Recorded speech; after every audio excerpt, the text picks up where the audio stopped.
Hey friends, we're out in a little bit of an afterglow of the daily post-meridian rainstorms that we have down here.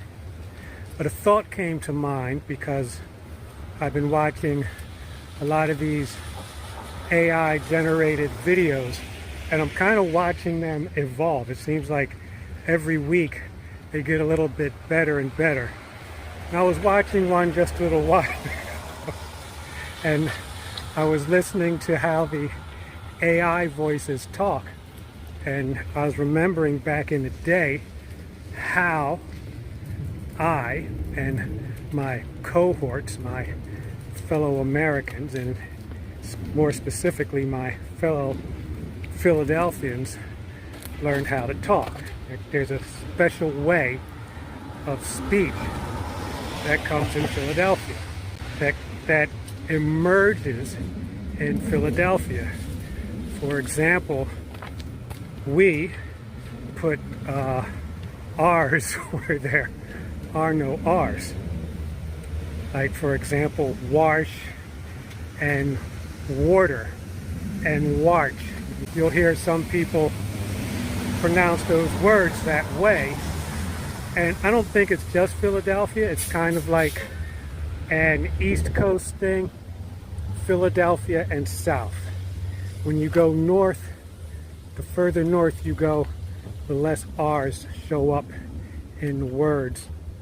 And the further west you go, the more the R's show up at the end of the words, like the British, you know, I saw this, or something like that.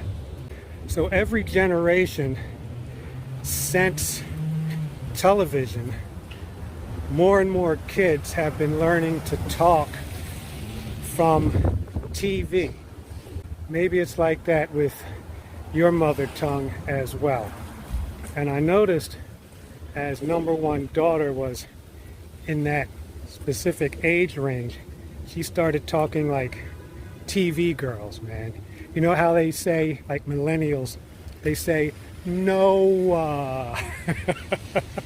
Or they would draw out their words, or they would speak in kind of this high, nasally, questioning voice. Everything sounds like a question, you know, like that. Usually comes from TV, because real people, well, I would say real people from my generation didn't really talk like that. And you know what? That seemed to come with Brooke Shields or something, or I think in her sitcom, which I don't think I ever watched, but they called it like up talking. Do you still hear that out there as much? Anyway, the point that I'm eventually getting to is we could possibly experience a generation that has learned to speak primarily by listening to AI voices. So your kids might start talking to you like this: Mom, are we going to Chuck E. Cheese? And Mom will be like, why are you talking like that? Or, you know what, there's a younger set of millennials.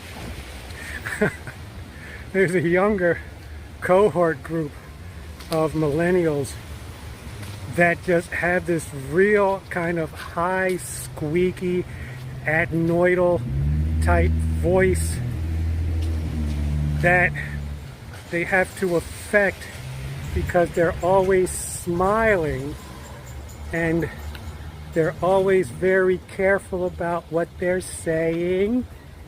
Have you heard that voice? When they're like, hello. I'm trying very much to be politically correct and diverse and inclusive and sustainable, and I don't want to use any words that might offend somebody. I think it was the movie My Fair Lady where the professor could tell almost down to the street that you were raised on by the way you talked. And I think Eliza Doolittle, she was going to learn how to talk like a regular lady, she was. Because Dr. Doolittle, not Dr. Doolittle, but the instructor was going to teach her how to speak.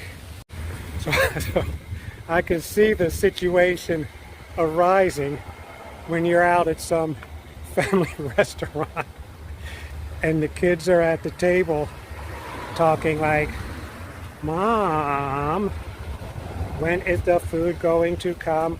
I am hungry." And Mom says, "Well, darling, you know, the staff has to prepare the food and it takes a little bit of time, so you'll just have to be patient. Look at these menus. They're video screens. You can play video games until the food comes." And because AI has no emotions, kids will be like, "Well, golly gee, Mom, that is great. Look, it's got my favorite video game on here." And in no time at all, this kind of speech will be normal or normalized. And then you'll see it all on the TV talk shows that are comparable to The View today, like The Future View. They'll all be sitting around talking like that with their teeth clenched, talking about who they hate and why they hate them and why everybody should hate them. And speaking of hate, there's this new AI film out. It's really awesome. Dot, dot, dot, dot, dot, dot, dot. Since I possess very little self-awareness, it may be that I speak like, I don't know, a TV show or movie actor or something like that. I don't even know. You guys let me know. Anyway, watch out for that, man. A lot of this stuff I'm probably very wrong about, but if I'm right, there's just no way of stopping it. And we'll see you next time.